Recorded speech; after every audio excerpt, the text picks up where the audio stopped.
Hello there, you're listening to The Planet's Memory, where time breathes and the earth remembers.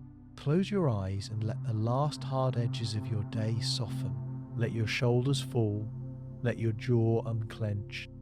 Let your breath slow down until it feels like a small tide moving in and out. Tonight, we are going to a place that looks empty from far away, but is full of old footsteps when you listen closely. We are going to the Sahara, a sea of sand and stone that can swallow sound and still keep it. A land that seems quiet until you realize it is only speaking in a slower language. The Sahara does not shout, it waits. It waits through hot years and cold nights. It waits through winds that rewrite the ground like a hand erasing chalk. And while it waits, it holds on to secrets the way a deep ocean holds on to shipwrecks, not with anger, not with pride, but with patience. People often say the Sahara is nothing but dunes and sky, a wide blank place where nothing grows and no one stays. But emptiness is sometimes just a mask a place wears to protect what it loves. Under the sand, the world has layers, and those layers remember. Tonight we ask a gentle question that feels like a bedtime story, but carries a strange weight, like a key in your pocket. What if the Sahara's lost cities are not just scattered ruins, but the first visible stones of something much larger? What if they are the tip of an empire so wide and so careful that it learned how to hide inside time itself? When you imagine an empire, you may see tall towers, crowded streets, and great kings sitting on high seats, but the Sahara teaches us a different kind of power. Here, the most important treasure is not gold, not jewels, not even land. It is water. And water in the desert is not always a river you can see. Sometimes it is a secret that lives below your feet. Sometimes it is a small green circle surrounded by endless sand. Sometimes it is a memory of rain that fell long ago and never returned. The Sahara has changed many times. It was not always this dry, and it will not always stay this way. Long ago, parts of it were wetter, with grasses and lakes, with animals and people moving across open ground. Then the world shifted, slowly, like a sleeping body turning in bed. The rains moved away, the lakes shrank. The green turned to gold and stone, and the people who stayed had to become clever in new ways. They had to learn how to live where the world did not want to feed them. They had to learn how to see water where others saw only dust. They had to learn how to build homes that could breathe in heat and hold warmth at night. And most of all, they had to learn how to travel, because travel was survival. And roads in the Sahara were made of stars. At first, you can imagine small groups, families and clans, moving from one water place to another, following seasons and signs. They would know which clouds meant hope and which winds meant danger. They would know the taste of different wells and the shape of distant hills that looked the same to strangers. Over time, those paths became traditions, and traditions became roots. Roots became stories told around fires. And then, without anyone planning it in a single day, those roots became something like veins in a living body. Along them, goods began to move, not fast, but steady. Not in shining ships, but on patient animals and human backs. One person would carry something another person needed, and that need would connect far places like a thread. Then someone would want more than need. Someone would want profit, or safety, or control. Someone would want to own the thread. That is one way empires begin, not with a loud battle, but with a quiet hand reaching for a road. The Sahara is a hard teacher, but it teaches clearly. If you control water, you control life. If you control the safest paths between water, you control travel. If you control travel, you control trade. And if you control trade, you can become powerful without ever owning a big green field. That is why the idea of desert cities is not strange at all when you think about it the right way. A city does not need rain every day. It needs a reason to exist. In the Sahara, the reason is often the same. A city is a pause and a long journey. A city is a promise that the next part of the road can be survived. A city is a place where hands meet, where languages mix, where news is traded like spices, where a stranger can become a customer and a customer can become a friend. A city is a small island in a sea, and islands make maps. If you look at the Sahara with a map of these old pauses, you begin to see something that feels like a hidden design. Oasis like beads, roots like strings. And between them, silence that is not empty, but simply unspoken. Now imagine the desert at night again, because night is when the Sahara feels closest to a dream. The heat fades, the sand cools. The sky becomes so clear that it looks like a deep bowl filled with light. The caravan moves slowly. You can hear soft steps and the quiet sound of leather and wood. A person leading the way does not stare at the ground much. They look up. They follow stars the way you follow a friend's voice in a dark room. They know the shape of the sky like you know the shape of your own home. And somewhere ahead there is a place with walls and a well and people who've been waiting for days, for news, for goods, for salt, for cloth, for metal, for stories from the far edge of the world. When the caravan arrives, the city wakes like a tired animal lifting its head. Doors open, lamps glow, a market begins. And in the middle of that simple meeting, history is being written, not on paper, but in choices. Who trades with whom? Who trusts whom? Who becomes rich? Who becomes hungry? Who becomes strong? In time, some of these cities did not stay small. Some grew into centres with rules and leaders, with guards and storehouses. Some became places that could send power outward, not just pull visitors inward. That is when a city becomes more than a stop. It becomes a heart.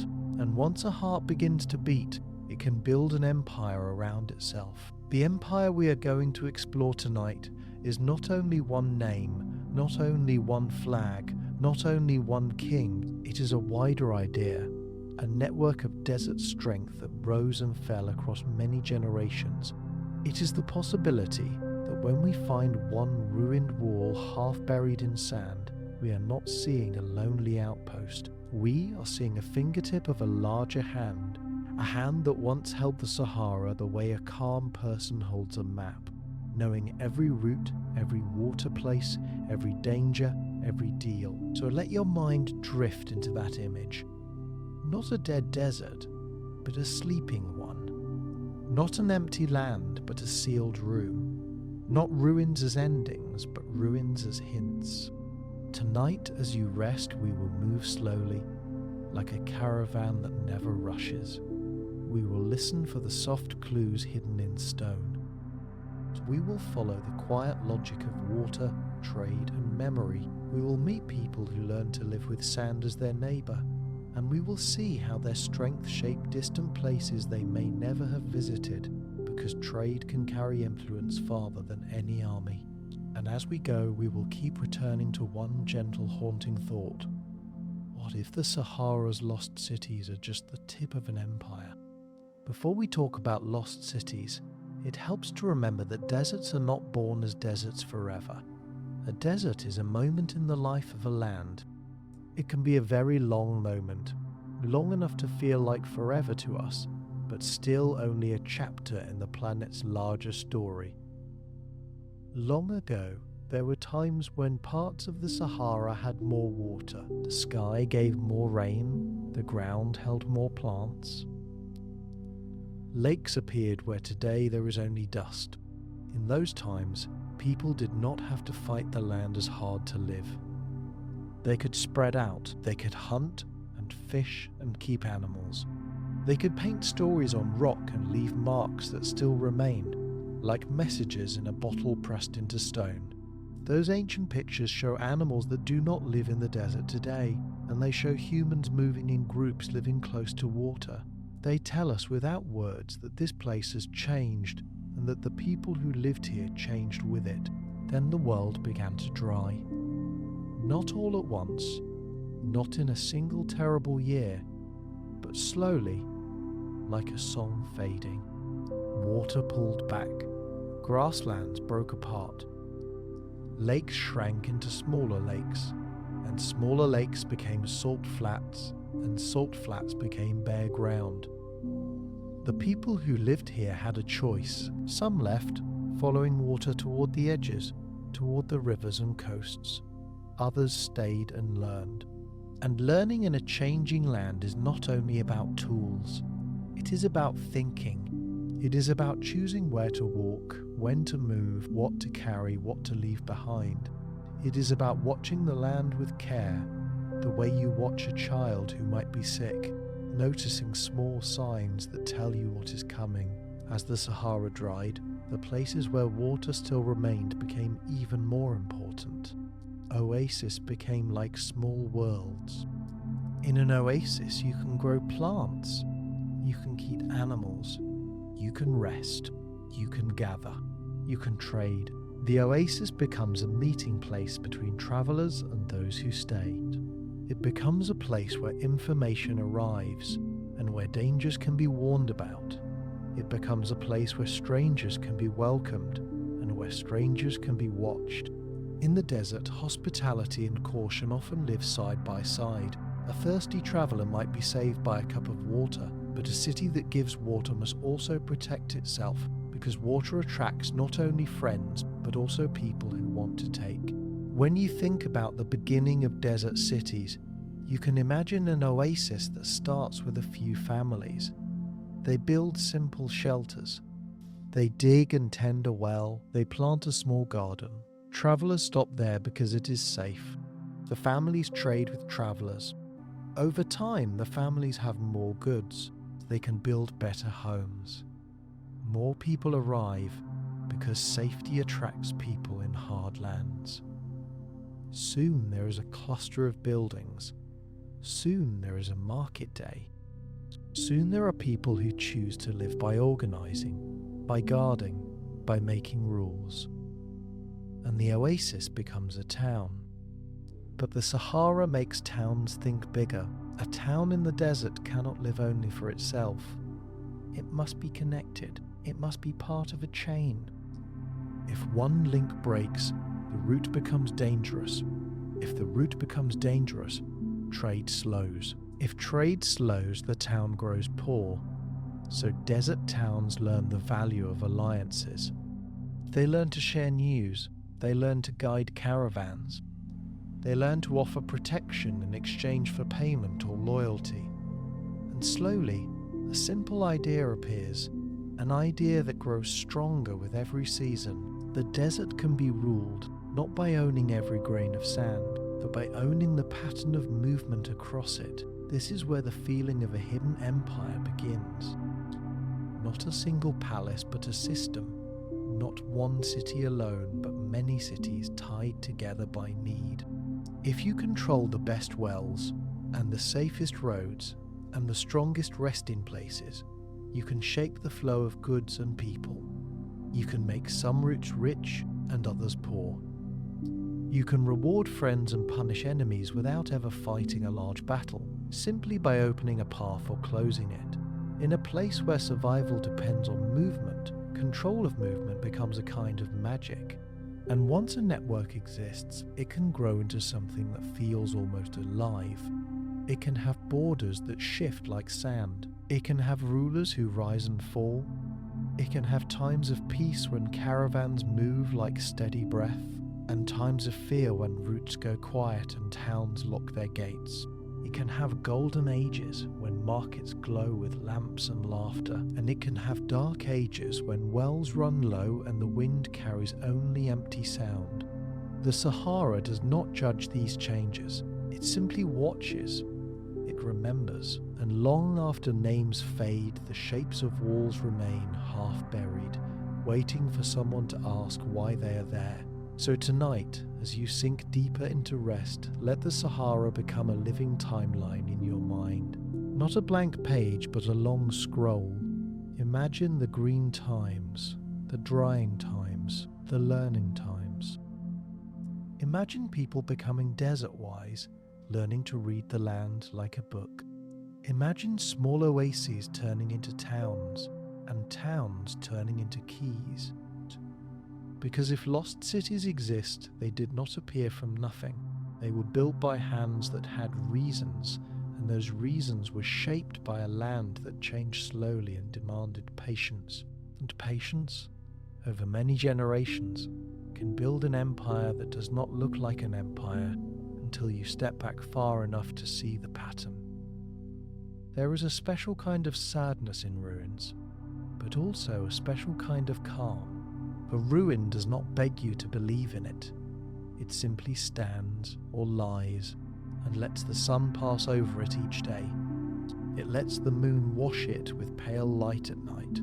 It lets the wind move through its broken spaces. And if you stand near it long enough, you start to feel a strange thing.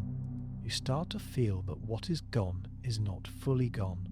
A wall is a promise someone once made. A street is a habit many feet once repeated.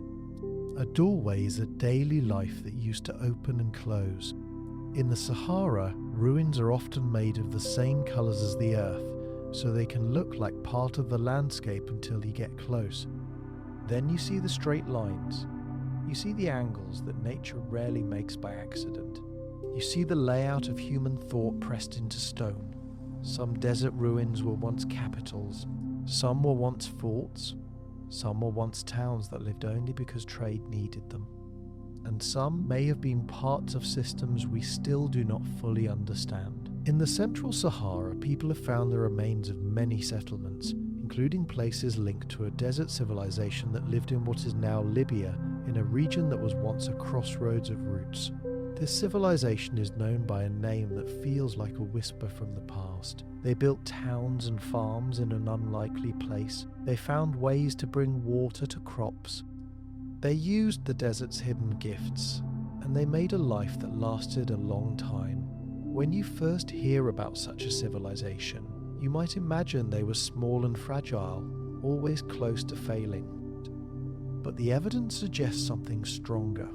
Desert people can become tough in ways that look quiet. Their strength is not always loud. It is built into planning and storage and knowing when to move. A settlement in the Sahara that lasts for centuries is not an accident. It means that people understood water sources and seasonal changes. It means they managed food and safety. It means they had leaders, whether formal kings or councils or elders with influence.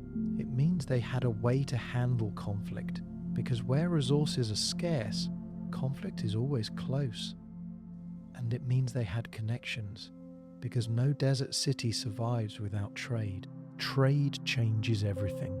When trade grows, it pulls in not only goods but ideas. It brings different languages and beliefs. It brings new tools. It brings strangers who might stay. It also brings danger, because wealth is a light in the darkness, and light attracts eyes. So a trading city often learns to defend itself. It builds walls. It builds watch places. It builds routes of safety. It might create agreements with people who live between cities, people who can guide caravans or guard them, and slowly a trading network becomes a political network. Money becomes power. Protection becomes authority. Authority becomes the beginning of an empire. But the Sahara is not a gentle place for records. If an empire rose here, it might not have left behind long written histories that survived. It might have used materials that did not last. It might have carried knowledge in oral stories. And when later empires and later travelers came, they might have told the story through their own lens, changing names, misunderstanding customs, seeing the desert people as strange or distant. The desert empires of the past can feel invisible because history books often focus on places where writing was common and preserved. Yet even without long books, an empire can still be traced by its fingerprints. Those fingerprints are roads, wells, forts, and the ruins of towns placed in smart locations, like beads on a string. Now here is where the bedtime mystery grows deeper, like a low drum far away. What if the lost cities we notice today are only the ones that are easiest to see? What if there are many more, still covered? What if the pattern extends farther than we expect? When people say lost city, it sounds like a single treasure. But the Sahara does not lose things in singles. It loses in layers. It covers villages and farms and watch posts and cemeteries and forgotten shrines. It covers the small places that supported the big places. It covers the quiet work behind the loud markets. And an empire is never only its capital. An empire is its supply lines. It is its food. It is its water. It is its guards. It is the steady daily effort of thousands of lives. So when we find a ruined fortress or a town wall, we should imagine the invisible companions it once had, the farms that fed it, the wells that sustained it, the roads that connected it, the smaller camps that watched the horizon, the craftspeople who made tools and cloth, the children who ran in alleyways, the elders who remembered seasons, the traders who brought news. And then we should ask, softly, without forcing an answer, what kind of system could place so many human lives inside a desert and keep them there for so long? Maybe it was not one empire, but many layers of empires, one after another, using the same routes, building on older foundations. The Sahara invites that possibility, because routes do not change easily. Water points do not move quickly. If an oasis exists, it will remain important across ages. A new power might rise and take control of an old place, not because they are copying, but because the land itself demands the same solutions. This is how the same city can belong to many different stories, like a single stage used by many plays. As you breathe slowly, imagine walking through a ruined desert town at dawn, when the air is cool and the sky is pale. Footsteps are quiet on sand that has drifted into old rooms. You pass a broken arch. You touch a wall that is warm even in morning light. You look down and see a piece of pottery, worn smooth. It is small, but it is real. It means someone ate here. Someone laughed here. Someone worried here. Someone dreamed here. And somewhere beyond this ruin, another ruin waits. And another, like islands under a fog. If we connect them, the fog begins to thin. We begin to see a coastline. And beyond that coastline, we begin to imagine a continent. An empire does not always need to be declared. Sometimes it becomes real simply because everyone starts acting as if it is real. In the Sahara, movement is life. So an empire here would show itself in movement first. It would show itself in which routes feel safe and which feel dangerous. It would show itself in which towns grow and which shrink. It would show itself in the quiet rules travelers follow even when no one is watching. It would show itself in the way people talk about distance and the way they measure time not by clocks but by days between wells. Imagine a traveler who wants to cross the desert. They do not just walk in a straight line. They follow knowledge. They follow a chain of safe points. They may need permission to pass. They may need a guide who knows which places are friendly. They may need to pay for protection. They may need to join a group, because in the Sahara, a single person is easy to lose. A group is harder to erase. Now imagine many travelers making the same choices over many years. Certain towns become rich because they sit on the best chain. Other towns become poor because the chain bends away from them. And the towns that become rich can hire more guards, build stronger walls, dig deeper wells, store more food. Wealth grows like a steady fire. With wealth comes influence. With influence comes the ability to shape the chain itself. This is the heart of the idea that the Sahara's lost cities might be the tip of an empire. The empire may not have been a single solid block on a map. It may have been a web. A web can be stronger than a wall because it does not need to hold every inch. It only needs to hold the important points. In the desert, the important points are water and rest and direction. If you hold those, you hold the flow. And if you hold the flow, you can become a power people must respect, even if your land looks harsh and your cities are far apart. Trade across the Sahara was never just about objects. It was about trust. A person would carry something precious across many days of danger. They would do that only if they believed there would be a market at the other end, and if they believed they could survive the road. That belief was built by networks of people who shared information, who had agreements, who punished thieves, who honored debts, who guided lost travelers, who taught newcomers how to cross. These networks are not always written down, but they are real. And when they grow large enough, they become something like a government, even if it does not look like one in the way we imagine. Now think about the lost cities again. A lost city might not be lost because it was small. It might be lost because the network shifted. If a well dries, a route changes. If a route changes, a city fades. If a city fades, sand moves in. The Sahara does not need armies to destroy a place. It only needs time and wind. And that is why desert history can feel like a dream you almost remember. You can sense the shape, but details slip away. Still, some details remain, and they are enough to make the mind wonder. What would it feel like to live in a desert empire at its height? It would feel like standing at the center of a huge, quiet machine. You would see caravans arrive with dust on their faces, tired but alive. You would hear many languages in one market.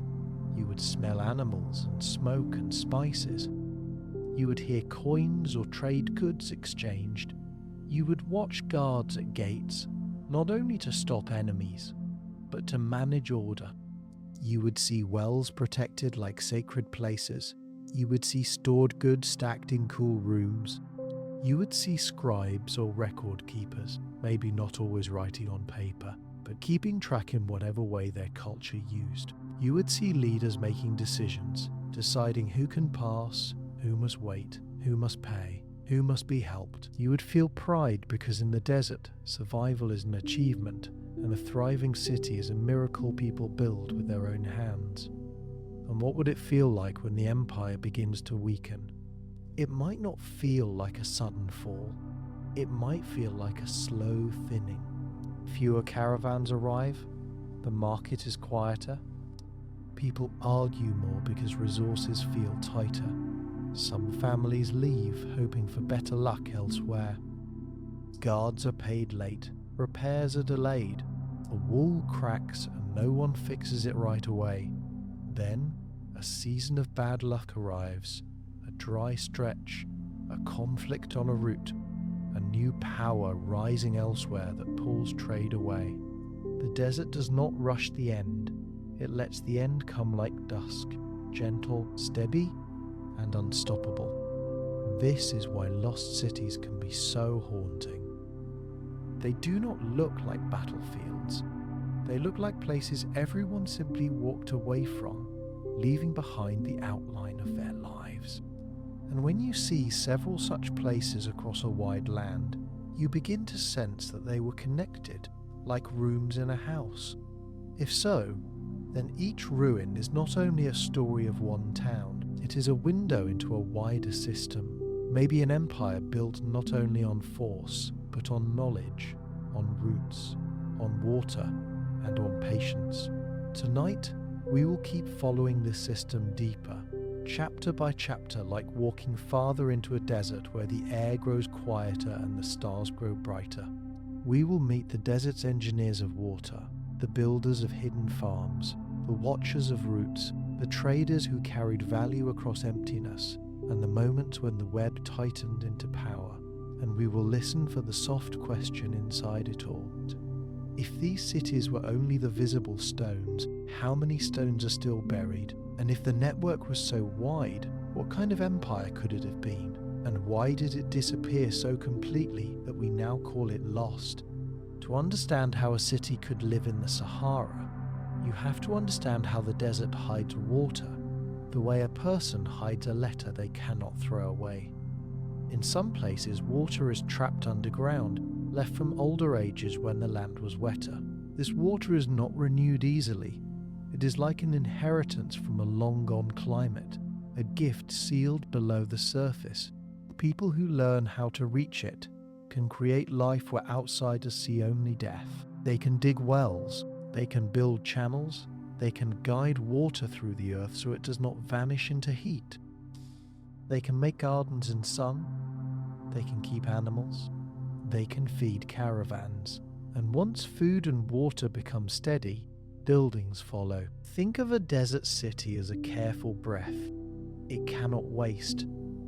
It cannot be careless. Every part must serve the whole. The city must know how much water it can take without breaking the future. It must know how to store grain without losing it. It must know how to keep people safe from raids, because in harsh lands, raids are sometimes a way of life for those who cannot produce enough. The city must also know diplomacy, because it cannot fight everyone. It must make friends en routes. It must marry alliances into neighbouring groups. It must negotiate passage. It must balance strength and kindness, because both can be needed. This is where the idea of an empire becomes more than a fantasy. If a desert civilization mastered deep water, and if it built many settlements across a region, then it could create a chain of support that outsiders could not easily break. It could build a world inside the world. A traveller might think they are crossing emptiness, that they are actually passing through a managed space, watched and guided by people who know it intimately. The traveller is like a boat on an ocean that has hidden currents. They may not see the currents, but the currents shape where they can go. Now, imagine how such a system might look from far away, from the viewpoint of people living at the edge of the desert. They might hear stories of cities in the sand, of wells that never fail, of markets where rare goods appear. They might hear of desert rulers who can send messages across distances that seem impossible. They might fear them. They might want to trade with them. They might want to conquer them. But conquest in the desert is not like conquest in green lands. An army cannot simply march without water. A large force becomes weak quickly. It needs supply lines. And supply lines in the Sahara are fragile. That means a desert empire could be protected by the land itself as long as it kept control of the water and the roots. The desert becomes both home and shield, but every shield can crack. If the underground water drops too low, the city weakens. If the climate shifts again, wells may grow salty or dry. If new trade routes open elsewhere, caravans may choose different paths. If new animals or new technologies change travel, the balance of power can change. A desert empire might rise when it controls the best way to cross, and fall when the world learns a new way. This rise and fall can happen over many generations, slow enough that people living through it may not realize it is happening until it is too late. And that is how a city can become lost without being destroyed. It can simply be left behind by the flow of history, the way an old road is left behind when a new road is built. The buildings remain. The wells may still exist, but they may fill with sand. The gardens vanish. The voices go silent. And the desert, which is always moving, begins to smooth the sharp edges, covering steps, softening corners, hiding evidence.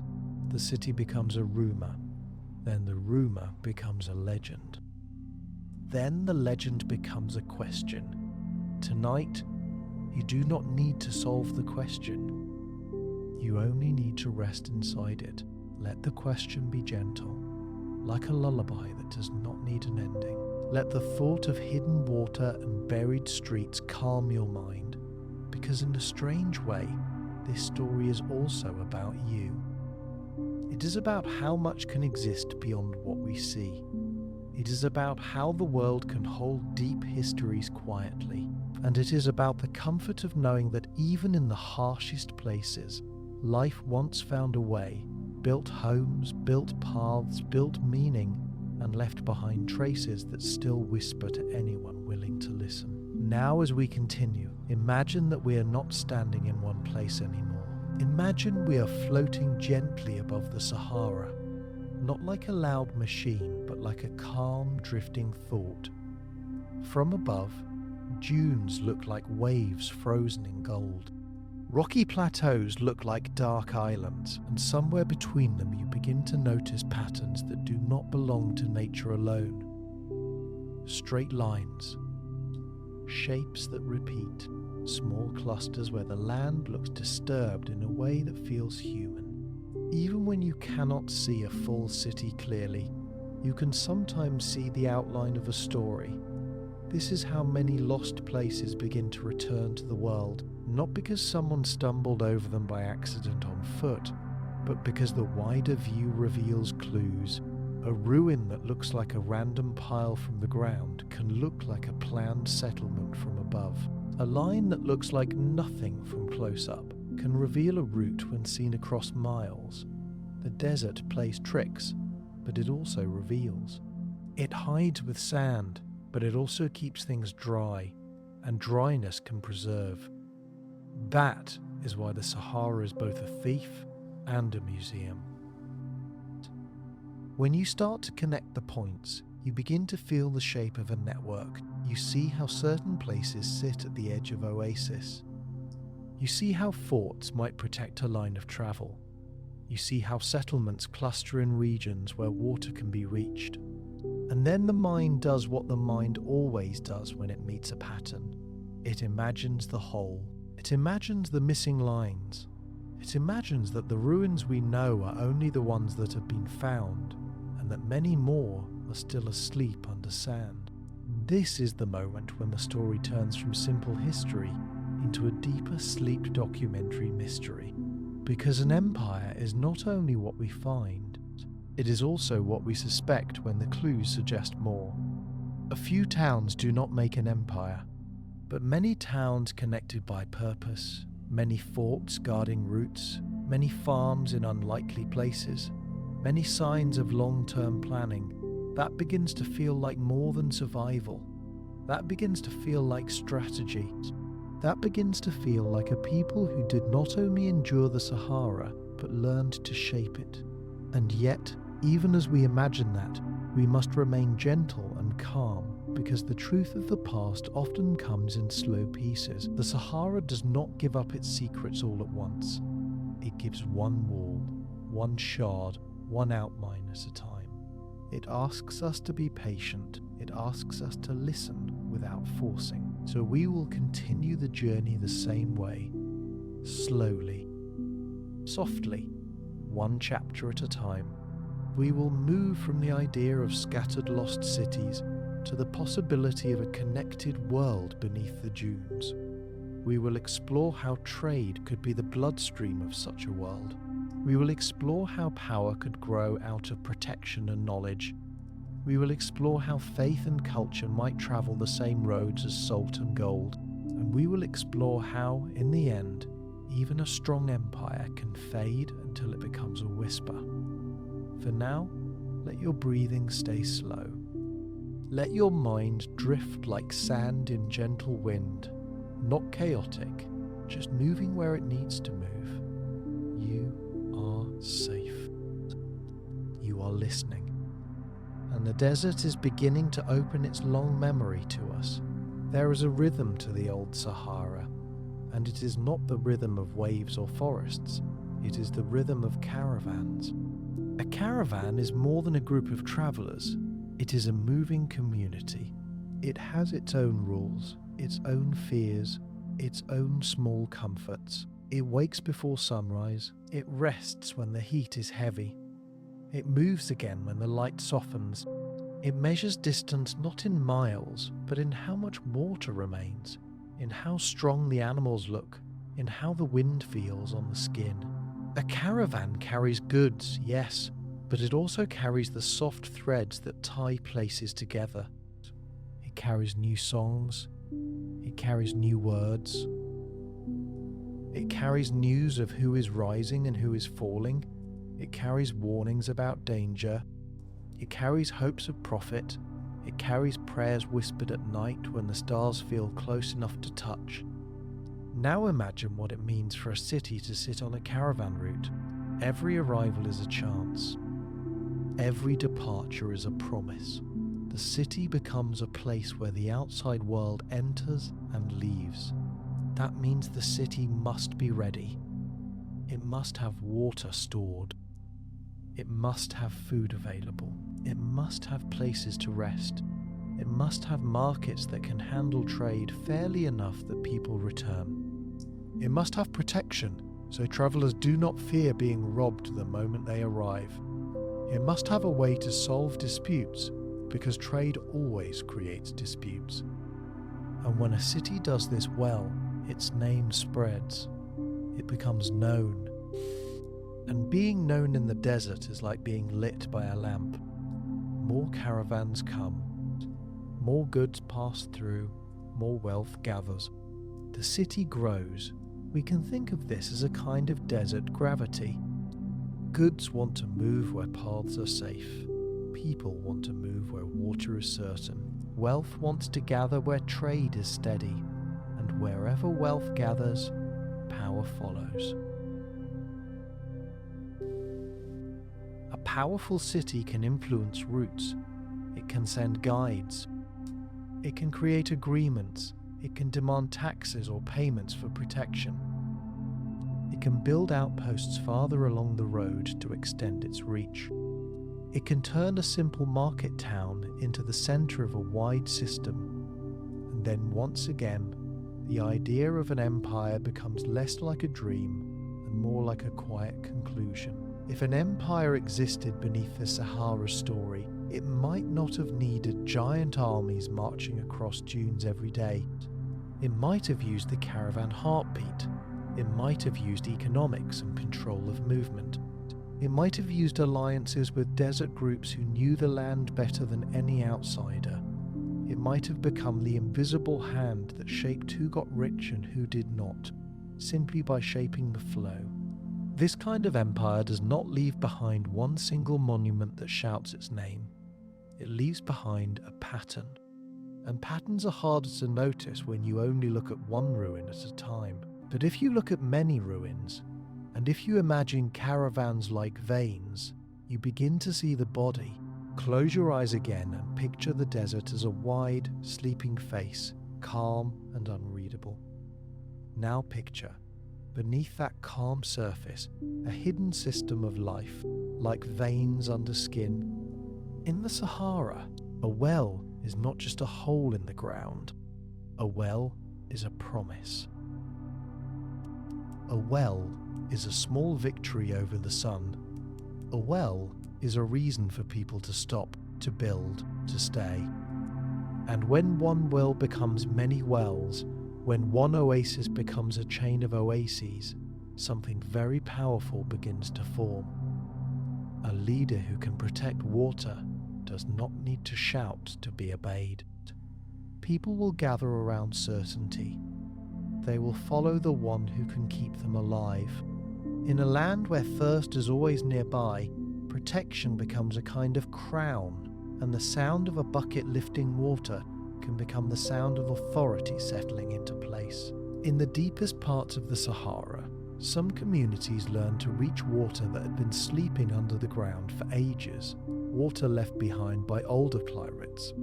This kind of water feels like time itself, trapped and saved. If you can pull it up, you can plant. If you can plant, you can feed animals. If you can feed animals, you can trade. If you can trade, you can build stores and walls and homes. And once you have stores and walls, you can survive the bad seasons better than your neighbours. Slowly, without anyone naming it at first, wealth begins to collect in certain places. People who live near those places begin to depend on them. Travellers begin to trust them, and outsiders begin to envy them. This is one of the quiet beginnings of a desert empire. Not a sudden conquest, but a slow gathering of influence around the places that matter most.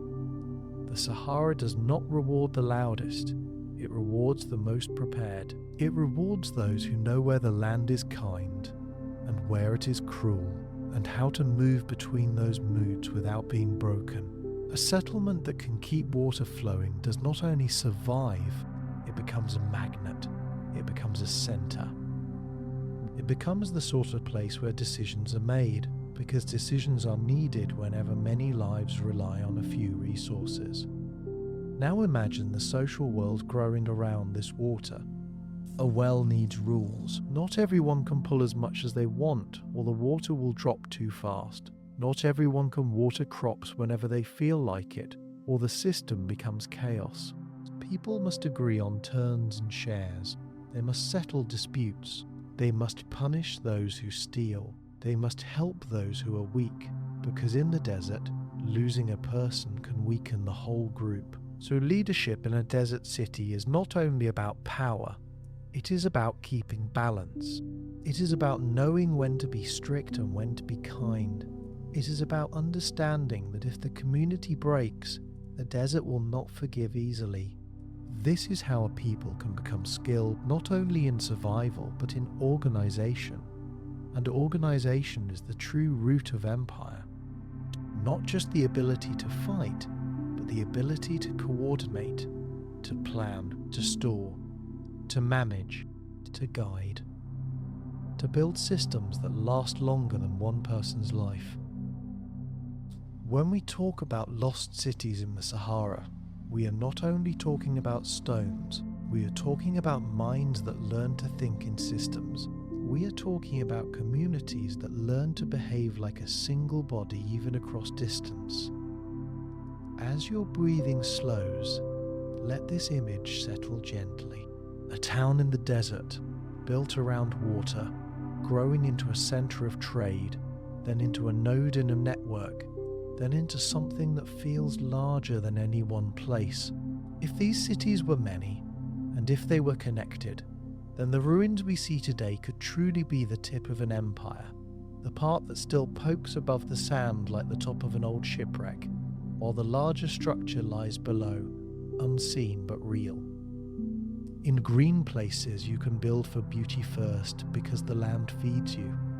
In the Sahara, you build for survival first, and beauty comes in quieter ways, in clean lines, in clever shade, in walls that stand like calm shoulders against the wind. A fort in the desert is not always a sign of constant war. Sometimes it is simply a sign of constant risk. It means someone had something worth protecting, and that someone believed protection could be built. When trade grows, danger grows with it. A caravan carrying valuable goods cannot hide easily in open desert. The route is known.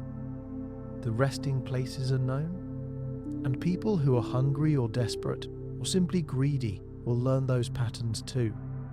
They will wait. They will strike when they can. So cities that wish to stay rich must stay safe. They must create protected spaces along routes. They must build watch points. They must create places where caravans can shelter, where goods can be stored, where guards can rest, where a signal can be sent if trouble appears on the horizon. And here, the Sahara shows another kind of power, because a fort does not only defend, it also declares. It says quietly, "This road is watched. This water belongs to someone." This place is not free for the taking. In the desert, A single stronghold placed in the right location can control movement across a wide region. People may not want to fight it, because fighting it would also mean fighting the land itself, and the land is always the stronger enemy. As we drift through this story, imagine the network expanding. A central city grows strong. It builds relationships with smaller settlements. It supports them, and in return it gains loyalty or service. It places outposts where they matter. It learns which routes are most used and which are secret. It learns the rhythm of caravans so well that it can predict when the markets will swell. It becomes the kind of power that does not need to chase people. People come to it because it sits where the world must pass. This is the dreamlike shape of empire in the Sahara. Not a single block of land, but a chain of controlled points. Not constant war, but constant management. Not loud conquest, but steady influence. And when we see ruins that look like forts or walled settlements, we are seeing the skeleton of that management. We are seeing places designed to hold the thread of the root, to keep it from snapping. Now consider how this would feel to someone living far away, in a coastal city or a river kingdom. They might hear that deep in the desert there are walls. There are protected towns. There are leaders who can make caravans safe. They might hear that goods from far lands pass through these places, goods they themselves desire. That could make the desert empire seem both useful and threatening. Useful because it connects worlds, threatening because it can also block worlds. And so, even without wanting to, a desert empire becomes part of larger politics. Other powers may try to make deals. 14. They may try to take control. They may try to redirect trade. The Sahara becomes not just a background, but a stage where distant empires play their games through trade and alliances. The desert empire may not write its name in giant letters, but it becomes important because it touches the flow of wealth. Let that idea remain soft in your mind like a slow echo. The forts are not just stones, they are decisions. They are evidence that someone planned for the future. They are signs that the Sahara was not only crossed but organized. And organization, again and again, is what turns scattered life into empire. There is a strange moment in the Sahara when a traveller sees salt in large blocks and feels surprise, because in the mind, salt is a small thing, something you sprinkle, something that disappears.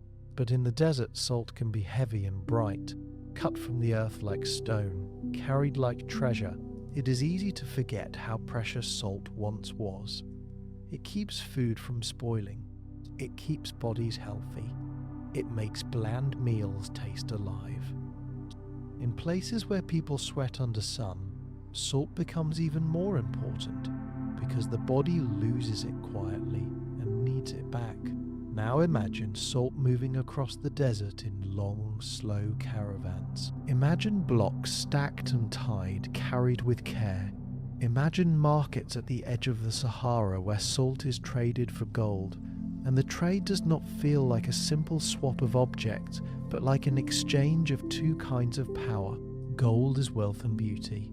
Salt is survival. When these two meet, they create a trade engine that can run for centuries, pulling people into routes, pulling cities into growth. A desert empire that sits between salt and gold, sits between north and south, between different worlds. It becomes a bridge, and bridges are always important. Because many people want to cross, but not everyone can build their own bridge. If you control the bridge, you can ask for payment, you can choose who crosses, and you can become wealthy simply by standing in the right place and keeping order. So the lost cities of the Sahara may have grown not because they were strange miracles, but because they were smart answers to a big human need. People needed salt. People wanted gold. People wanted goods from distant places, cloth, metal, beads, books, horses, ideas. The Sahara, though harsh, offered the path, and the cities that learned to control that path became powerful. As you rest with this thought, it becomes easier to see how an empire could exist in the desert without looking like the empires we usually imagine. It could be an empire of trade and access, an empire of checkpoints and agreements, an empire of guides and water and safe shelter. Its wealth would not come from endless farms, but from being the place where worlds meet. And if such an empire existed, then every ruined trading town we find is not only a memory of a market, it is also a sign that a larger system once worked, quietly and steadily across a land we now call empty. There are places where the Sahara begins to soften into the Sahel, where the sand gives way to grasses, where life becomes a little easier, where rivers and seasonal rains can support larger populations. These edgelands are special because they are where desert trade meets farming life. They are where caravans from the north can meet the wealth of the south. They are where travelers can step out of the deep desert and feel the world change under their feet. In such places, cities can become famous. They can become names that travel farther than any caravan. People might speak of them with wonder. They might speak of them as far places, almost mythical, because distance turns real cities into legends. Yet these edge cities are real, built by human hands, growing from trade and knowledge, and the simple fact that they sit at a crossroads. Now imagine how a desert empire would treat these edge cities. They would matter greatly. They would be the ports of the desert, the places where goods are loaded onto the slow ships of sand and carried north. They would also be the places where news arrives first, news of wars, of new rulers, of changing faiths, of new demands for certain goods. The edge cities would be sensitive points, like fingertips, feeling the world's shifts.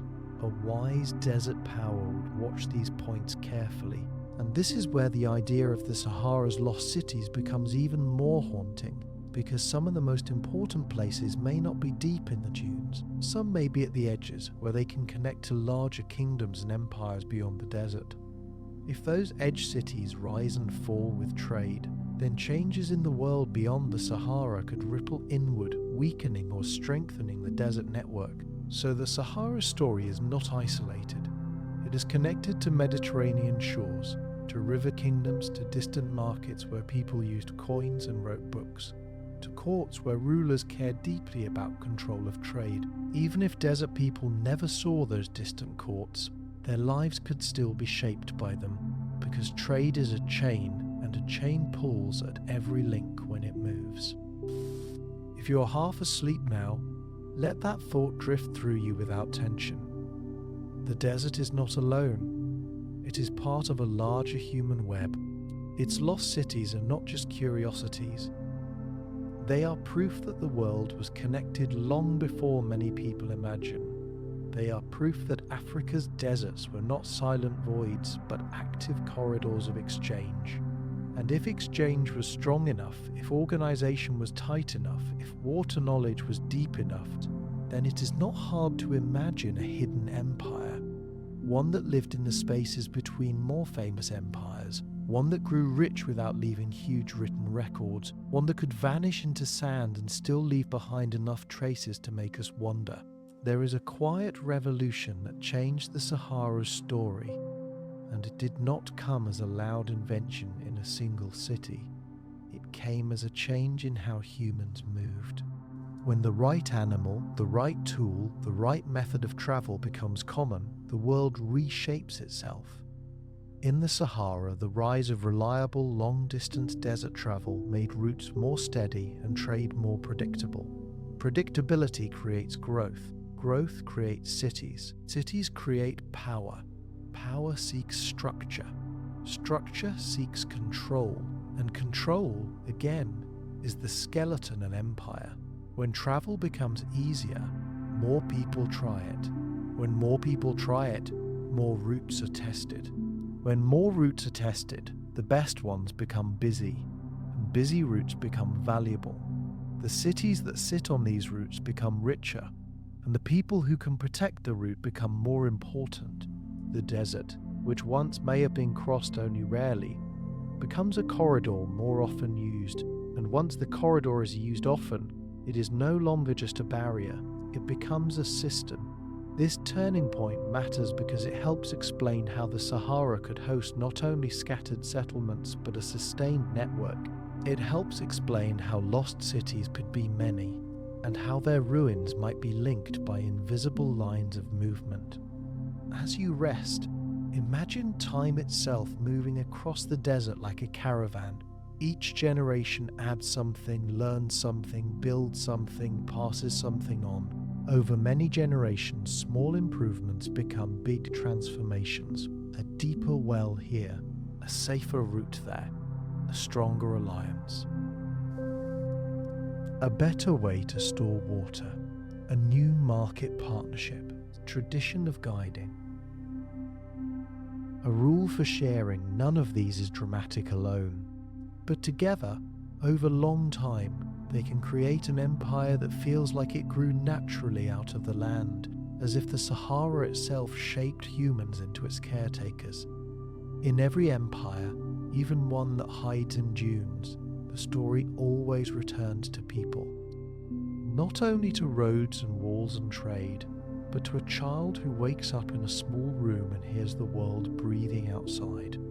Imagine a child born near the edge of an oasis town, where palm leaves make thin shade and mud walls hold the night's coolness for a little longer.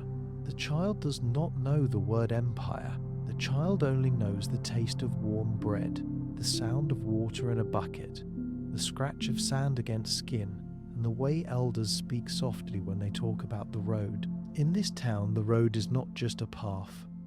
The road is a living thing, a line of hope that brings salt, cloth, metal, and news. The road is what keeps the market alive.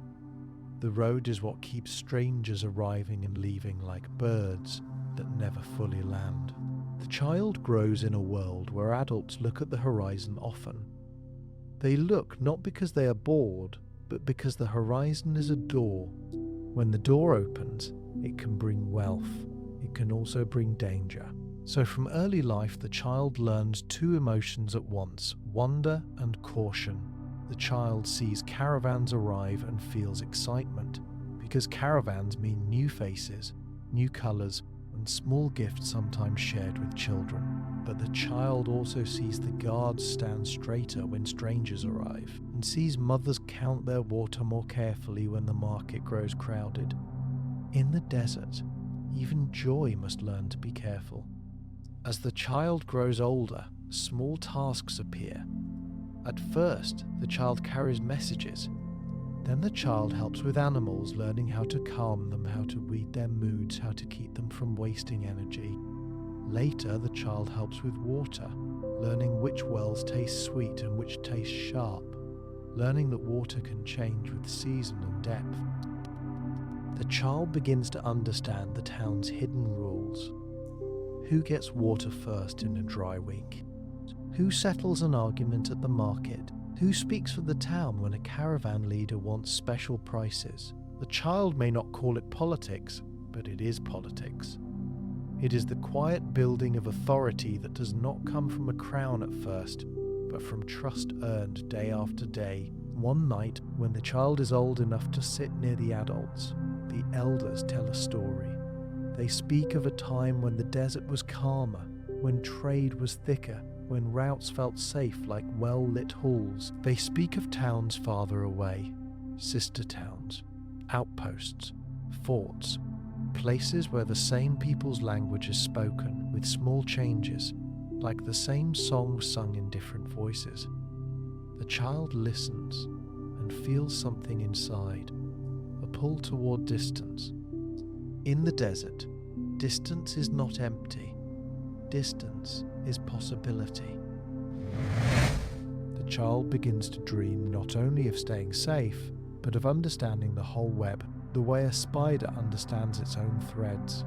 There comes a season, sooner or later, when the desert reminds everyone who truly rules. Perhaps the rains fail far away, Perhaps winds shift and bring hotter days earlier than expected.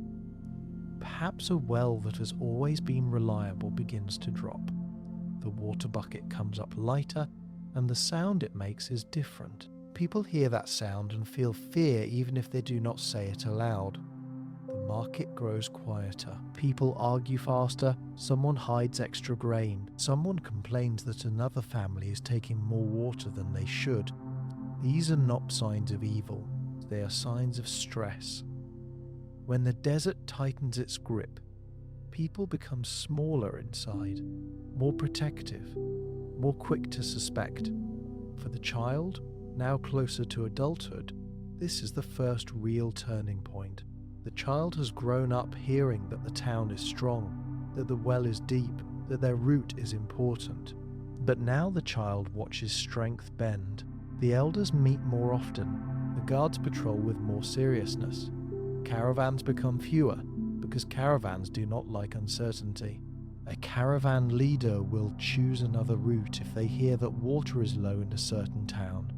And when caravans choose other routes, it is not only goods that leave, it is status, it is influence, it is the invisible respect that makes other towns listen when you speak. The young person, no longer only a child, is sent on a task that feels heavy. They must travel with a small group to a nearby settlement to ask about water and trade, to listen for rumours to see whether the whole region is suffering or only their town. This journey is short compared to the great crossings of the Sahara, but for the young person it is huge. It is the first time the horizon feels close enough to touch. They travel under sun that presses down like a palm on the head.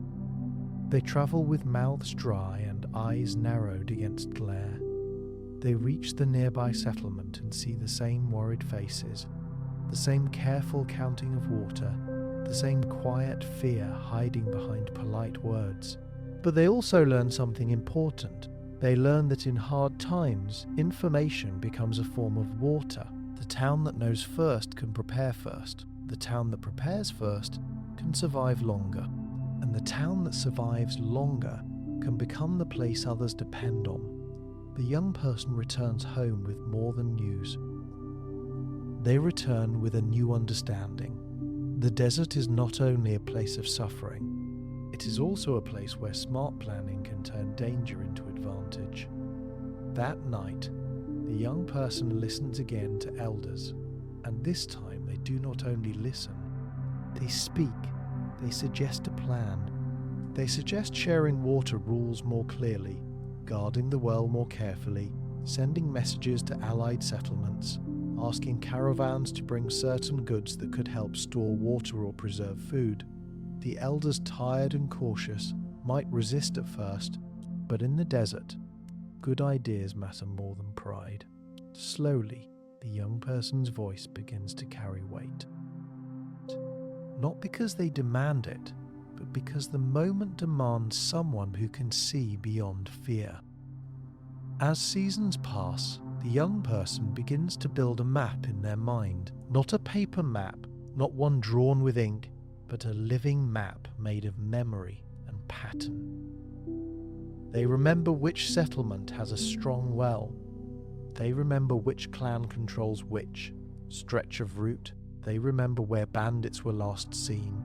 They remember which oasis has sweet dates, which has bitter water, which has reeds that can be woven into mats, which has stone that can be shaped into tools.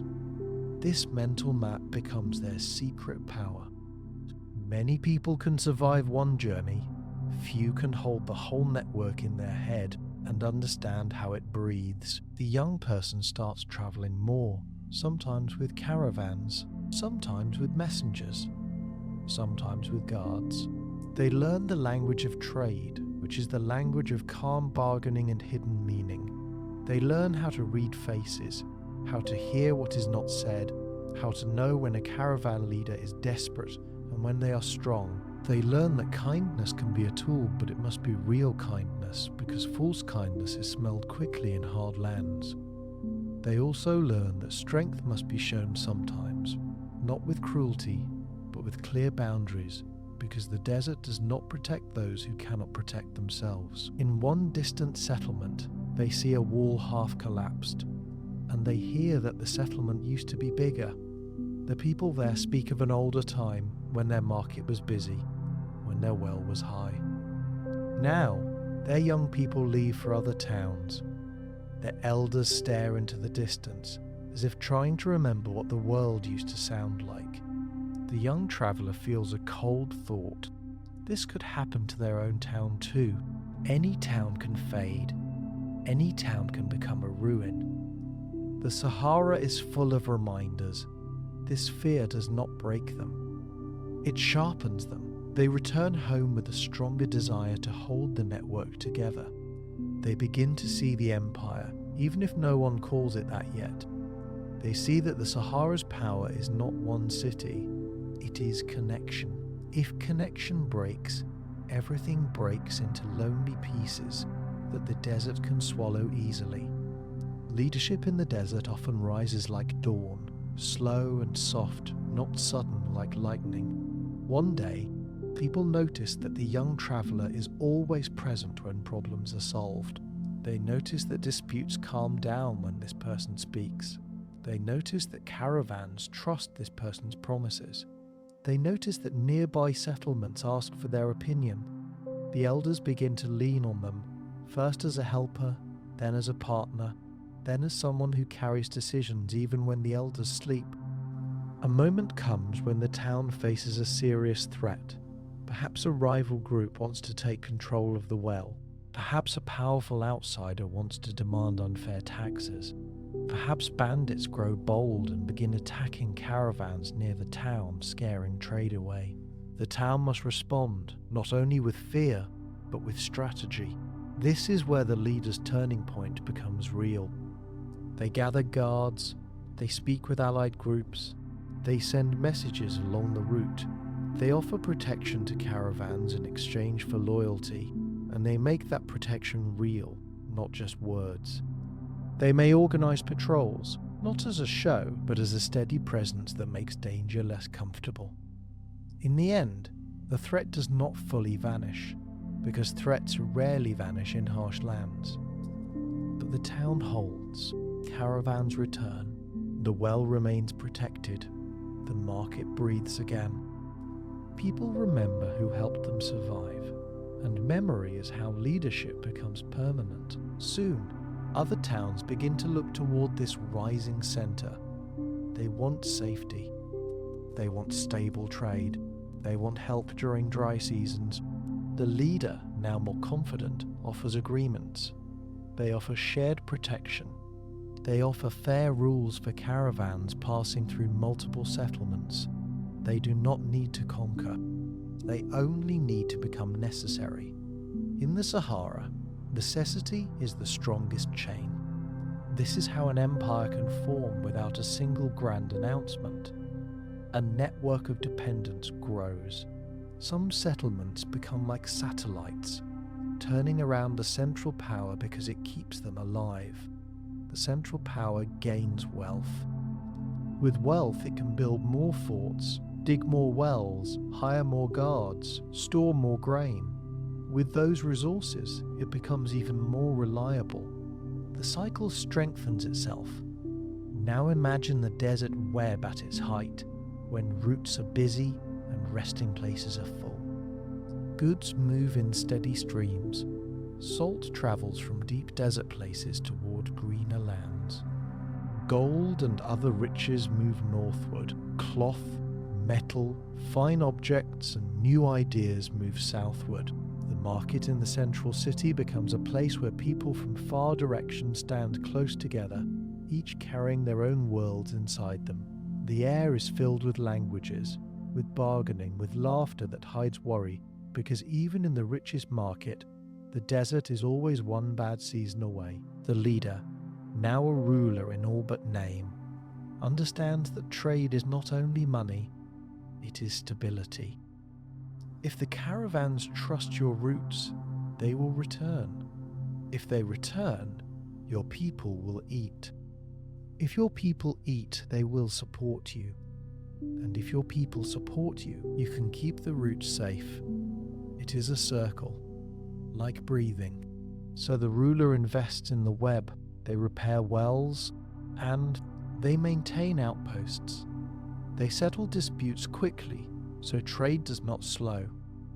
They make examples of those who attack caravans, not with endless violence, but with clear consequences, because fear can be used as a shield, but only if it is controlled. At the same time, the ruler knows something even deeper. An empire built only on fear is brittle. It breaks when fear fails. So the ruler also builds loyalty. They host gatherings where allied groups share food and stories. They marry alliances through families. They respect local customs, so smaller settlements do not feel crushed. They allow different groups to keep their pride as long as the web remains intact. This is not softness.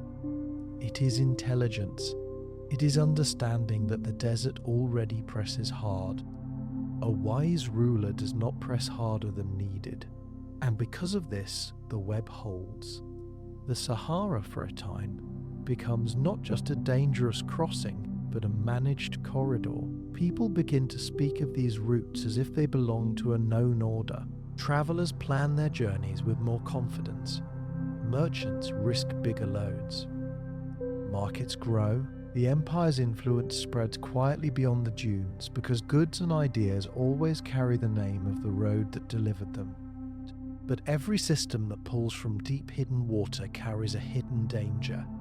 If the water is ancient, if it is not easily renewed, then every bucket taken is a small step toward emptiness. At first, no one notices. The well still gives. The crops still grow. The gardens still bloom in their careful rows. The city feels proud, like it has beaten the desert. But the desert does not fight with anger.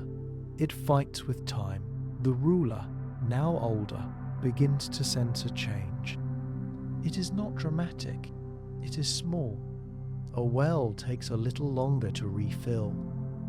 The waterline drops a little more in the hottest months. Farmers whisper that they must dig deeper. Some channels need more maintenance. The labour grows heavier. The harvest becomes slightly smaller. These changes are easy to ignore because they happen slowly, and because the market is still busy, and because people want to believe in stability. When an empire is strong, it is hardest to imagine weakness, but the ruler has seen ruins. They have walked through abandoned settlements. They have felt the silence of places that once had markets, so they do not ignore the signs. They call advisors. They ask about water. They ask about alternative routes. They ask whether the empire can shift its focus, whether it can depend less on deep water farming and more on trade services, whether it can protect its future by taking less now. This is the difficult moment in any long story. The moment when success itself becomes the problem. Because people who have grown used to prosperity do not want to hear about limits. They do not want smaller harvests. They do not want restrictions on water use. They do not want to accept that the very foundation of their city might be slowly lowering beneath them. The ruler faces resistance not from enemies, but from their own people, from merchants who want more, from farmers who fear change, from younger leaders who believe the empire is unstoppable. And so the ruler begins to struggle, not with war, but with persuasion. They must guide the empire into maturity, into restraint, into planning beyond one lifetime. They must convince others that the desert's gifts can run out. This kind of leadership is harder than battle, because battle has a clear enemy. Here, the enemy is impatience, and impatience lives inside everyone. As you lie quietly listening, let this struggle feel gentle rather than heavy. This is not a story meant to stress you, it is a story meant to soothe you with understanding. Even in empires, even in great systems, the deepest battles are often quiet ones, fought in meetings, in choices, in the slow shaping of community behaviour. The Desert Empire, if it was real, would have faced this quiet shadow sooner or later. Water that does not renew is like a candle that looks bright until the last moment, and then, suddenly, it is gone. At first, the cracks show in the caravan rhythm. A caravan arrives late because a certain well was low, and the group had to detour. Another caravan chooses a different route because it heard rumours of danger near a key oasis. A merchant complains that the cost of protection has risen. A guard reports that raiders are more active. These may seem like separate problems, but the ruler's mind sees them as connected. When resources tighten, conflict grows. When conflict grows, trade shifts. When trade shifts, wealth moves. When wealth moves, power follows. The empire, which once felt like a steady web, begins to tremble slightly. Not enough to break, but enough to be felt by those who pay attention. The ruler sends trusted people along the routes to gather information. They make new agreements. They offer incentives for caravans to keep using the main corridor. They strengthen certain forts. They try to keep the network from losing its shape. But networks are delicate. A single broken link can force movement elsewhere. And once movement begins to change, it can change faster than anyone expects. Traders are practical. They will follow safety and profit. They will not stay loyal to an empire if another route becomes easier. The desert does not care about loyalty. The desert cares about survival. The ruler feels the weight of time. They remember their own youth, when the horizon felt full of promise. Now the horizon feels full of questions. And yet even here the story does not become only sad, because the ruler's struggle is also a testament to human intelligence. It shows the people in the Sahara were not simple, not helpless, not invisible. They were planners and builders and negotiators. They created systems that lasted long enough to become history. And even when the system began to weaken, they did not vanish without thought. They tried to adapt, they tried to change. When a city becomes quiet, it does not truly disappear right away. First, it becomes a place people still know. Travelers still point toward it and say, there used to be a market there. Elders still tell children not to wander near the broken walls because old places can hide snakes and sharp stones. The wind moves through empty rooms, but the rooms still exist. The wells might still hold a little water, enough for a desperate traveller or a small group passing through. In this stage, the city is not fully lost. It is simply fading, like a campfire that has turned into warm coals. It can still be seen at night, but only if you look closely. Then a deeper forgetting begins. Routes change again.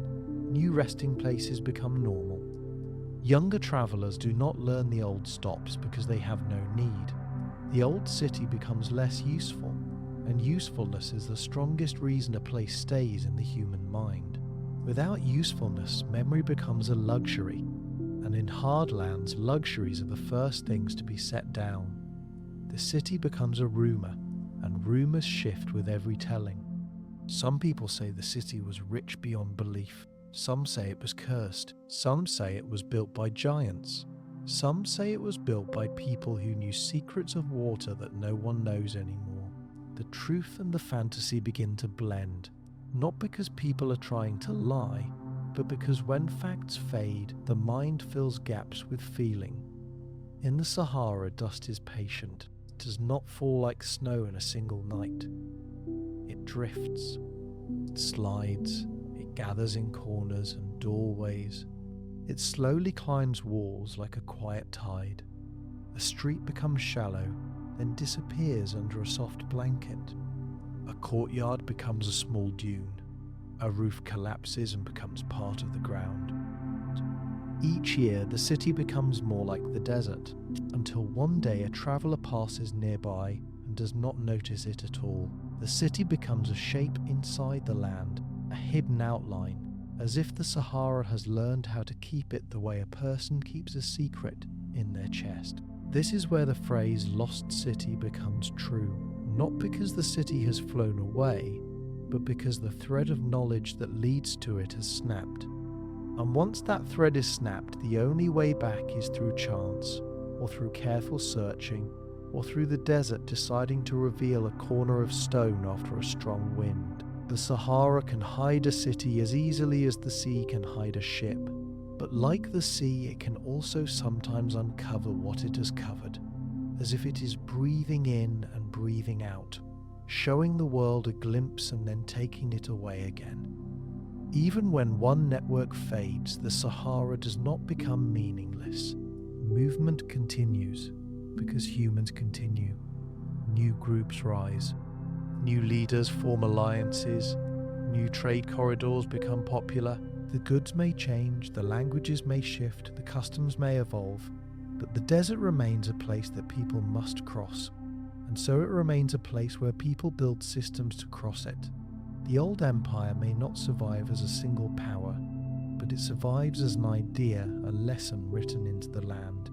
The lesson says that the Sahara can be managed. The lesson says that if you control water and root points, you can shape the flow of wealth.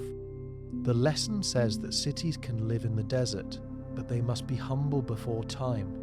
So later powers may step into the same story. They may inherit forts without knowing who first placed them. They may rebuild walls using old foundations.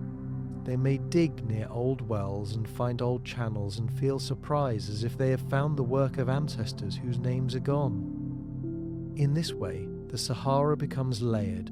One empire's ruins become another empire's beginning, but the layers do not always fit cleanly. Sometimes the old systems were made for a different climate, a different level of water, a different pattern of trade. The later powers might struggle to keep the same strength because the world has changed. They might depend more on raids. They might push caravans harder. They might demand more payment, forcing traders to search for other paths. The desert's corridor is always being negotiated again and again by whoever is strong enough at the moment. This is why the Sahara's lost cities can feel like the tip of an empire even across ages. Because the empire might not have been only one time. It might have been a chain of times, a repeating pattern of desert power, rising and falling, leaving behind traces each time. When we look at one ruin, we might be looking at one chapter of a long repeating book. If you are listening with half-closed eyes, let that repetition be soothing. The world moves in cycles. Wet and dry, growth and decline, connection and fragmentation. The Sahara, which seems still, is actually full of motion on long time scales. And if your own life feels like it has seasons too, moments of strength and moments of quiet, then the desert story might feel strangely familiar. It reminds us that change does not always mean failure. Sometimes change is simply the next shape life takes. At a certain point, the lost city stops being a location and becomes a legend. People tell stories about a city of towers buried in sand. They tell stories about streets that lead to underground rooms filled with jars and old metal. They tell stories about wells so deep they reach the underworld. They tell stories about an invisible kingdom that still watches caravans from the dark. Some stories are meant to warn, some are meant to entertain. Some are meant to explain why the desert feels haunted at night, why the wind sometimes sounds like voices when it slides through rocks. Myths grow easily in the Sahara because distance is great and information is fragile. When a traveller returns from a long crossing, people want to listen. They want to hear something bigger than daily life. They want to feel connected to a wider world. A traveller might describe a ruin they saw, and the listeners might add meaning. They might say it was once a royal city. They might say it fell in one night. They might say the sand swallowed it, because the people sinned or because the king was cruel. Myths often carry moral lessons, because moral lessons help communities stay together. In harsh places, staying together matters. So the lost city becomes not only history, but a story that teaches. Yet inside myth, there is often a thin thread of truth. A story about a buried city might be a memory of real ruins. A story about underground passages might be a memory of water channels. A story about towers might be a memory of forts. A story about a vanished empire might be a memory of a network that once controlled routes. The myth does not need to be exact to be meaningful. It is like a dream. Dreams are not accurate maps, but they point toward feelings and shapes hidden in the mind. So when modern people hear these legends, they might dismiss them. But if you listen softly, you can hear the desert trying to speak through them. The Sahara is telling us it was once full of human life. It is telling us that people built more than camps here. They built systems. They built cities. They built power. And then, in time, those systems faded, leaving behind stories that drifted like sand from mouth to mouth, from generation to generation. Much later, when the modern world begins to look at the Sahara with new eyes, curiosity returns like rain. People travel with cameras and notebooks. They speak with local communities who still know old paths.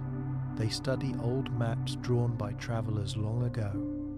They look at the desert from above and notice shapes that feel too straight, too planned, too intentional. And slowly, the lost cities begin to become found again. Not all at once, but piece by piece. This return of curiosity is not only about science, it is also about imagination, because to search for a lost city, you must believe it could be there. For a long time, many people believed the Sahara was too harsh to hold real civilizations. They imagined it as a blank space between important places. But the more the world learns, the more that old belief looks like a mistake. The Sahara was never only empty. It was also a corridor, a bridge, a home for people who learned to live with less. When archaeologists and explorers begin to take this seriously, the story shifts. Ruins are no longer seen as strange accidents. They are seen as parts of networks. One site suggests another. One wall suggests a settlement nearby. One ancient water channel suggests many more channels. A single fort suggests a line of forts, and this is where the question from our title grows stronger again. Not as a loud claim, but as a gentle possibility. What if the lost cities are just the tip? What if the empire was wider, more organized, more persistent than we have imagined? The desert, of course, does not answer quickly. It rarely gives complete pictures. It gives fragments. It gives enough to make the mind lean forward. And then it asks the mind to be patient. But even fragments can change everything. Because once you accept that a sophisticated desert network existed, you must also accept that African history is deeper and more connected than many old stories taught. You must accept that trade and technology and organization flourished in places outsiders, once dismissed. And that acceptance is itself a kind of awakening, like opening a door in a room you thought was solid wall. Now we come to the softest, most mysterious layer of this whole journey. Because when you see many lost cities across the Sahara, it becomes tempting to imagine a single hidden empire behind them all, one great power that controlled everything. But the truth might be even more interesting. The Sahara may have held overlapping powers, different networks that sometimes cooperated and sometimes competed. It may have held regional empires that rose and fell at different times, each leaving ruins. It may have held city alliances rather than one king. It may have held systems of control that were more like webs than like crowns. And if that is true, then the phrase tip of an empire may mean something wider than one story. It may mean that each lost city is a tip of its own hidden structure, and that the Sahara is full of these structures, layered like buried cities under buried cities, each one adding to the sense that the desert's history is far richer than a simple tale. In this view, the lost cities are not only evidence of one empire, they are evidence of a desert world that supported many human experiments in living. Some experiments succeeded for centuries, some failed quickly, 38. Some were rebuilt by later people, but the overall picture is not emptiness. It is complexity. When you lie in bed listening to this, you do not need to decide which version is true. You can simply hold the wonder. You can feel how the desert, which looks simple from far away, may hide a complicated story under its smooth face. That idea can be strangely calming, because it reminds us that the world holds depth even when it looks quiet. It reminds us that there are hidden layers everywhere, in land, in history, even in ourselves. Even now, the Sahara carries the legacy of those lost cities, not always in obvious ways, but in patterns. Many modern routes still follow old logic, because water still matters, oases are still important. People who live in and around the desert still carry knowledge passed through generations, knowledge about winds and stars and distances and safe passages.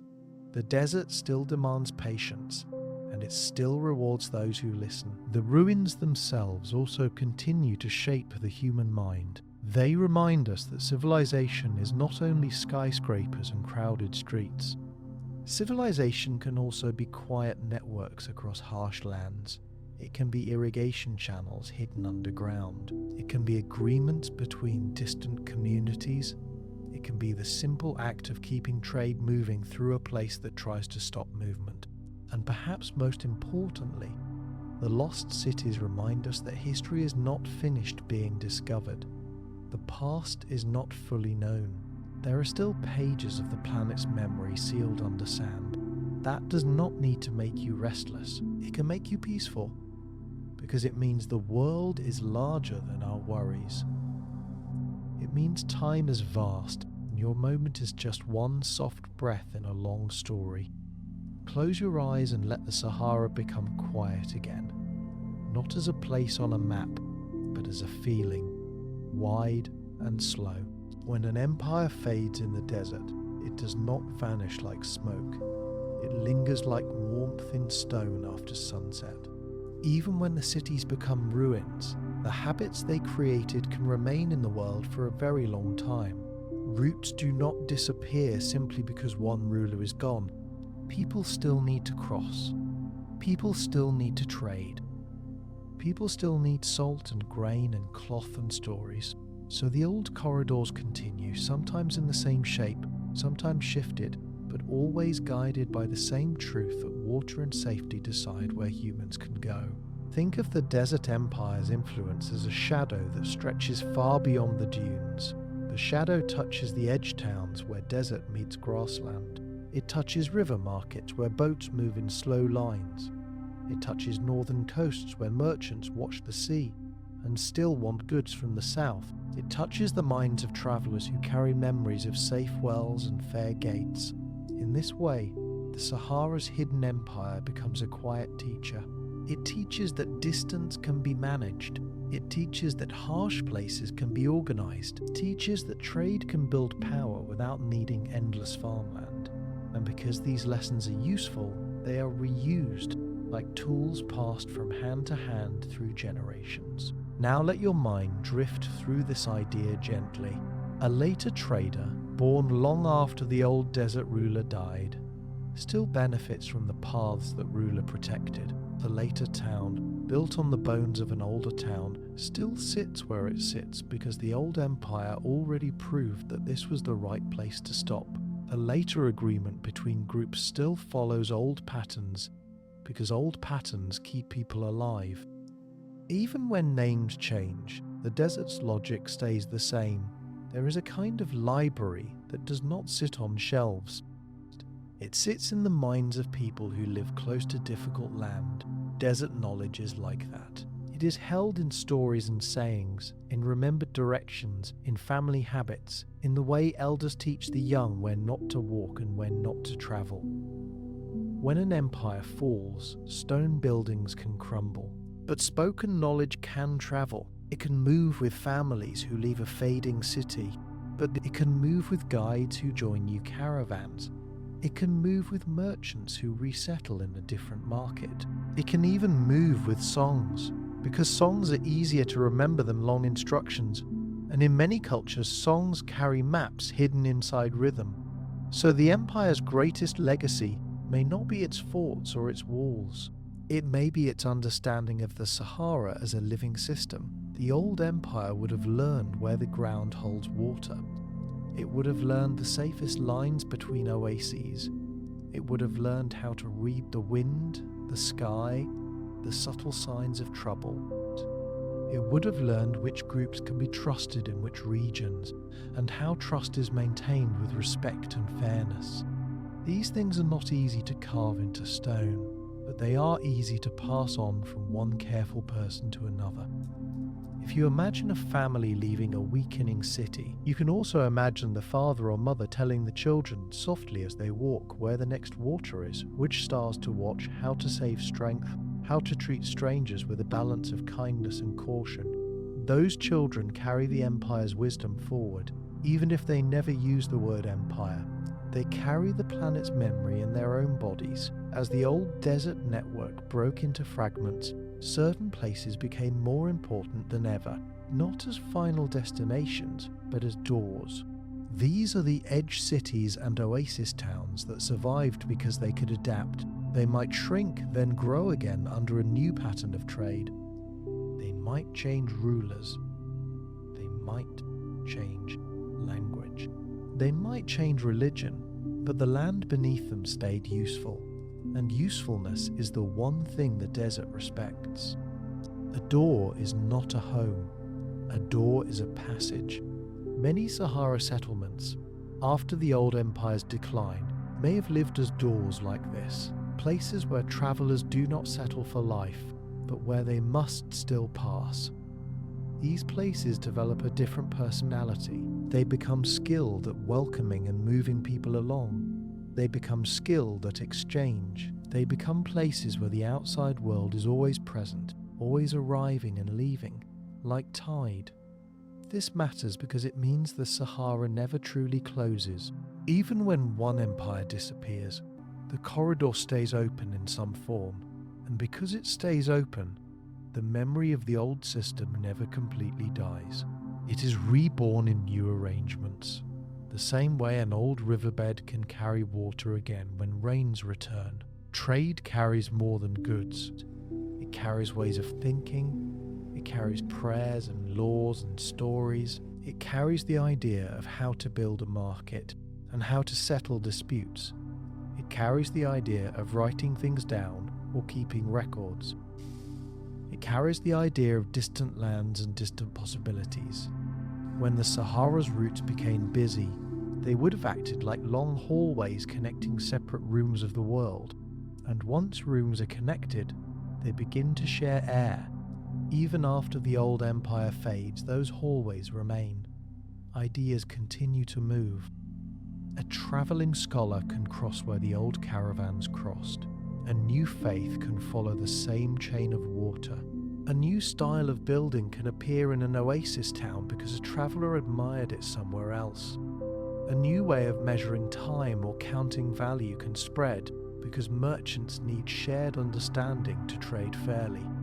In this way, the Sahara's lost cities are not only about stone ruins, they are about invisible influence.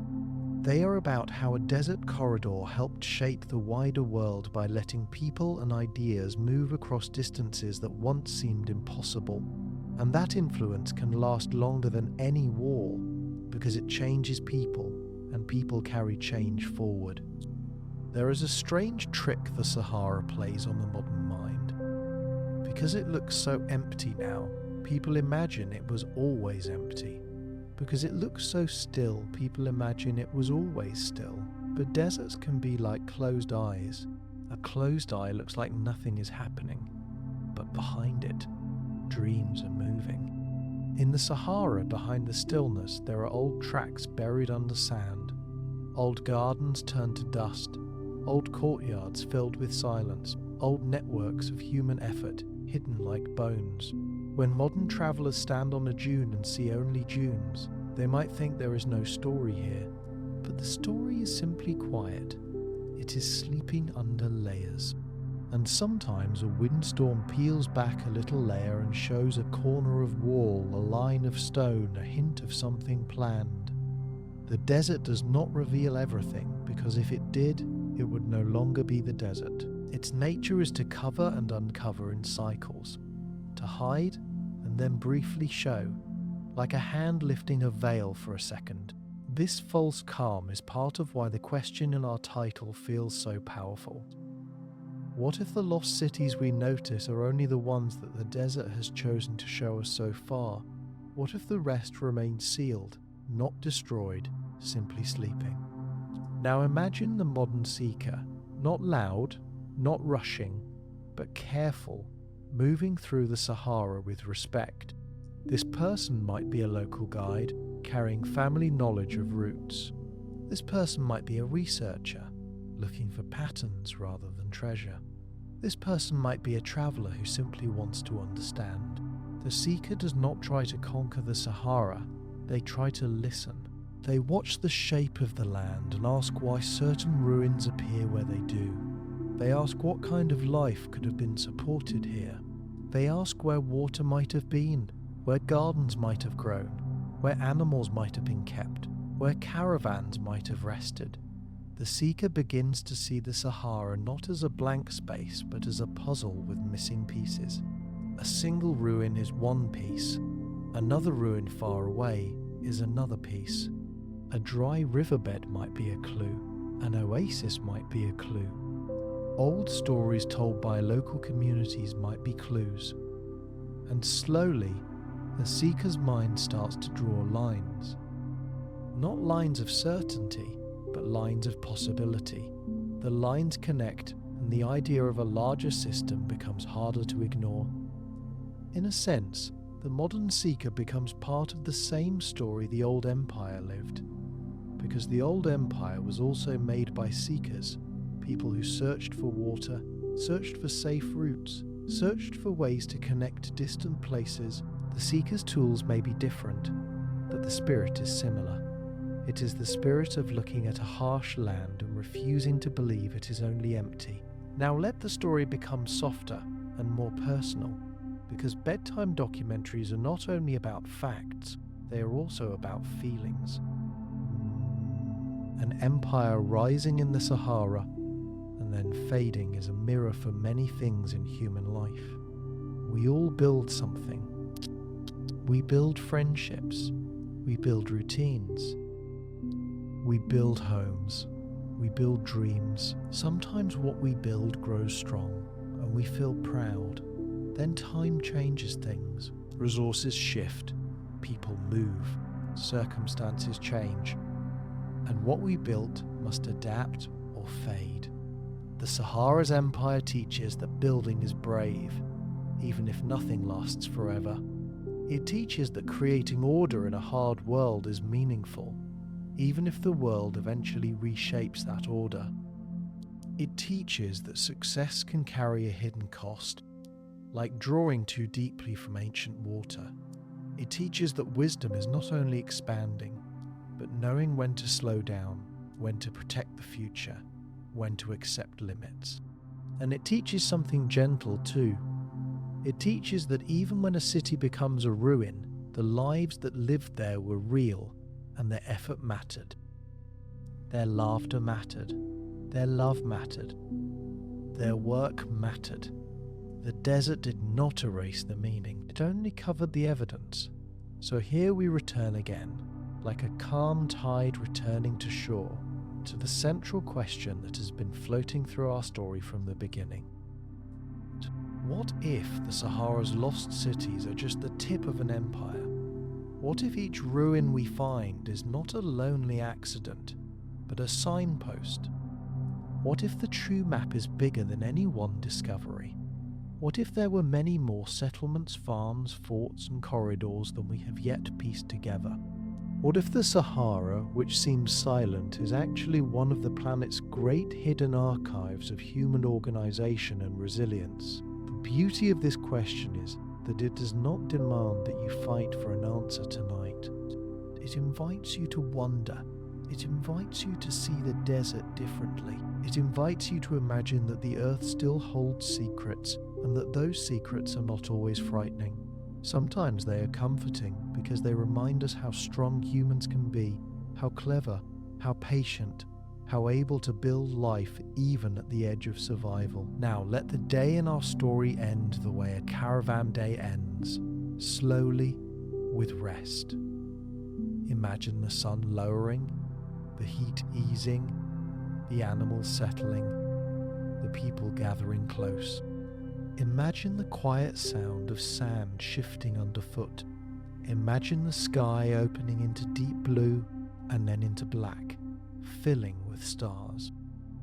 The desert becomes less like an enemy and more like a vast, calm room. In that room, the memory of lost cities rests. The empire, whether one great network or many layered networks, rests in the earth's long mind. You are here, listening, safe. Your breath is steady, your body is heavy with rest, and somewhere far away, under dunes that move like sleep itself, old walls lie quietly holding the shape of lives that once moved through them. Those lives are gone, but their story still exists, because the planet remembers and because you have listened. Close your eyes one last time and let the whole journey gather gently in your mind like a slow, warm wind that finally settles. We began with a desert that pretends to be empty, a Sahara that looks quiet from far away yet holds deep layers of human breath beneath its dunes. We followed the idea that lost cities are not just lonely ruins, but hints, like small stones on the surface of a much larger shape. We imagined how an empire could rise without loud banners, built instead on the simple truth that water is life, that routes are power, and that the safest chain of wells can become stronger than a wall. In that world, trade was a heartbeat. Caravans were moving rivers, and cities were islands of rest, safety, and exchange. In that world, the desert was not only crossed, it was understood, organized, and, for a time, gently held. We watched the empire take form through patience rather than speed, through careful agreements rather than endless conquest. We saw how a leader could rise not by shouting, but by listening, by reading small signs, by knowing when to be firm and when to be kind. We felt the steady growth of markets and forts, the quiet pride of ordinary life continuing in a hard place, and the deep intelligence of people who learned to pull water from the sleeping past and turn it into gardens, shelter, and stability. We understood that a desert empire is never only its capital, never only one grand city. It is the web of smaller places that feed the larger places, the watch points that keep roots safe, the shared trust that lets strangers exchange value without fear. And in that web, every hand mattered, every voice mattered, every careful choice mattered, because survival itself was the foundation of power. Then we followed the turn that always comes, the turn that is so slow it can feel like nothing is happening until everything has changed. We watched the shadow of overuse creep in, the quiet lowering of water, the subtle thinning of trade, the first cracks in a route that once felt permanent. We saw how decline in the desert often looks like a slow dimming rather than a sudden collapse like a lantern running out of oil. We felt the hardest struggle of all, not against an enemy with a face, but against time, against limits, against the fear that makes people cling too tightly or walk away too quickly. We watched families face the great choice to stay or to go, and we understood that leaving is not always betrayal. Sometimes leaving is love, the kind of love that protects children, the kind of love that refuses to let a home become a trap. And then, softly, we watched the city become quieter and quieter still, until the market square held only wind, and the doors no longer opened, and the sand began to do what it always does. The Sahara covered the evidence, not with cruelty, but with patience. Walls became shapes, streets became faint lines, courtyards became dunes. A city became a rumour, then a legend, then a question. Yet even as stone was covered, the human legacy did not vanish. It moved. It travelled in memory, spoken knowledge, in the way roots continued to follow water, in the way later travellers still depended on the same desert truths. The empire faded, but its lessons stayed alive, teaching future peoples that distance can be managed, that harsh land can be negotiated, that civilization is not only built where rain is generous, but also where humans are careful. So now as we end, we return to the question that carried us like a slow caravan under stars. What if the Sahara's lost cities are just the tip of an empire? What if the ruins we notice are only the ones the desert has chosen to show so far? What if more lies beneath, not only in stone, but in patterns, in networks, in histories that the world has not fully listened to yet? You do not need to answer that question tonight. Let it remain a gentle mystery, the kind that feels calming instead of sharp, because it reminds you that the world is deeper than it looks, and that time holds stories far larger than any single day. And as your breathing grows softer, let the Sahara become what it truly is in the planet's memory. Not a blank space, but a sleeping archive.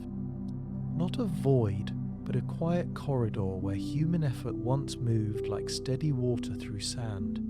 Somewhere under the dunes, old walls rest in darkness.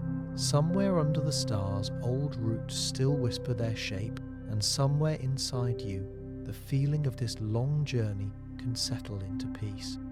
Because the earth remembers. The sand hides, but it does not erase. And even when empires fade, the meaning of human courage, patience, and hope remains, like starlight that keeps travelling long after the source has gone quiet.